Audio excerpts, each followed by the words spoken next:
Alvíceras, alvíceras.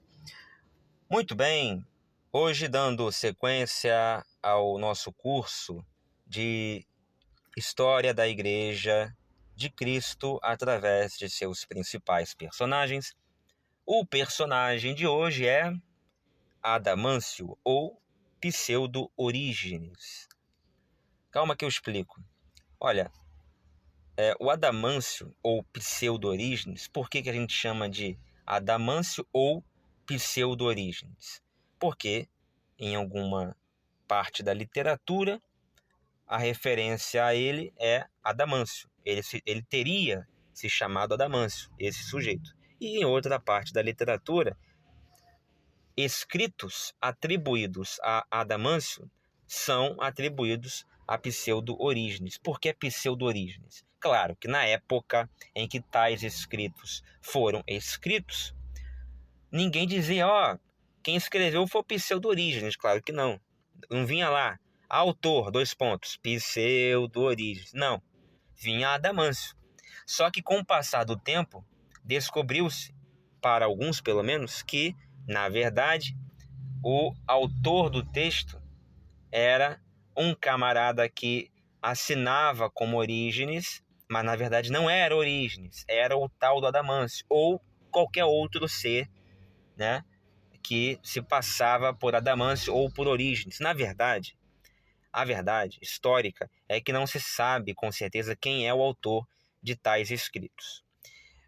Quando eu falo tais escritos, eu me refiro em especial a um escrito cuja data de autoria é em algum ponto entre 325 e 350 depois de Cristo, portanto, um escrito pós-niceno, né? Pós-niceno porque é posterior ao Concílio de Nicéia de 325.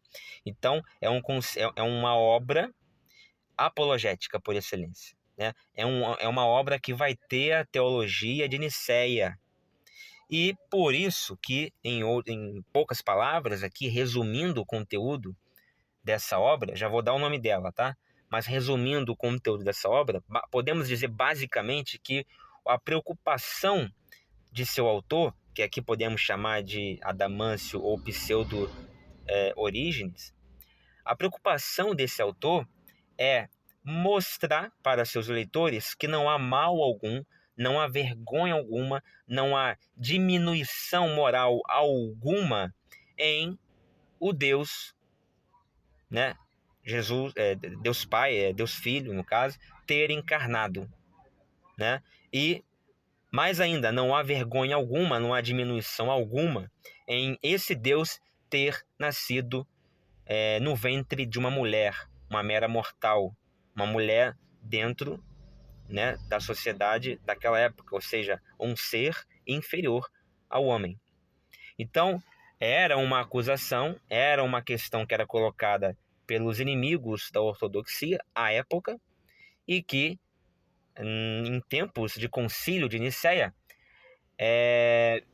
borbulhava, fervilhava, né, na sociedade, no meio dos teólogos, em especial no meio dos teólogos. Então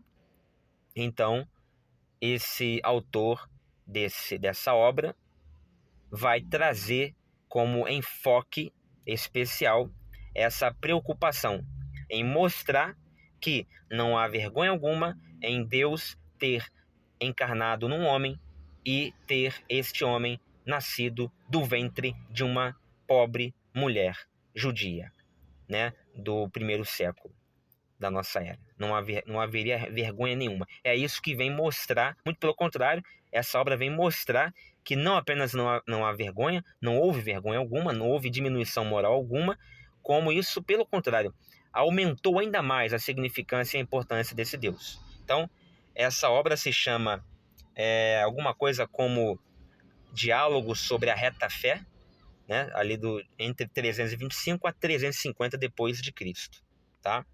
Vamos ler então e vamos finalizar a nossa abordagem sobre o nosso personagem de hoje. Adamâncio, em latim, Adamantius, em grego, Adamantius, transliterado para Adamantius, né? Foi um cristão do início do século IV que surge como protagonista ortodoxo do diálogo grego da verdadeira fé em Deus, em latim, de recta in Deum fide.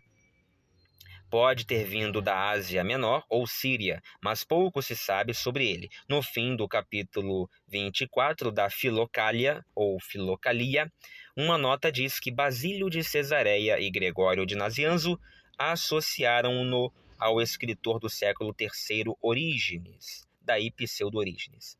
A autenticidade desse capítulo, contudo, é questionada. O diálogo, que divide-se em 5 livros, relata uma disputa de Adamâncio com 2 discípulos de Marcião, e então com os seguidores de Bardesanes e Valentim. No fim, um árbitro pagão, chamado Eutrópio, concedeu a vitória a Adamâncio. Comumente se pensa que fez o diálogo, mas tal afirmação é incerta. Esse diálogo foi posteriormente traduzido para o latim por Rufino. Rufino traduziu e cria-se naquela época que o personagem principal, o cristão daquela peça, o Adamâncio, é um personagem da peça, é um personagem no livro, da obra, teatral, inclusive. Era muito comum escrever obras de teatro na época, uma espécie de fábula da época. Esse personagem principal era um cristão chamado Adamâncio. Na época, acreditou-se que o próprio Adamâncio seria também o escritor em grego dessa peça. O fato é que Rufino traduziu para o latim posteriormente. Seja como for, essa é a história desse personagem da história da Igreja de Cristo, chamado Adamâncio. Eu vou colocar no link, na descrição do vídeo, eu vou colocar um link para um vídeo aqui do YouTube, lá de Portugal, de um professor lá de Portugal, que vai ter ali 38 minutos sobre essa obra, analisando, inclusive citando as passagens dessa obra chamada da verdadeira fé, né? Enfim, da reta fé, tá?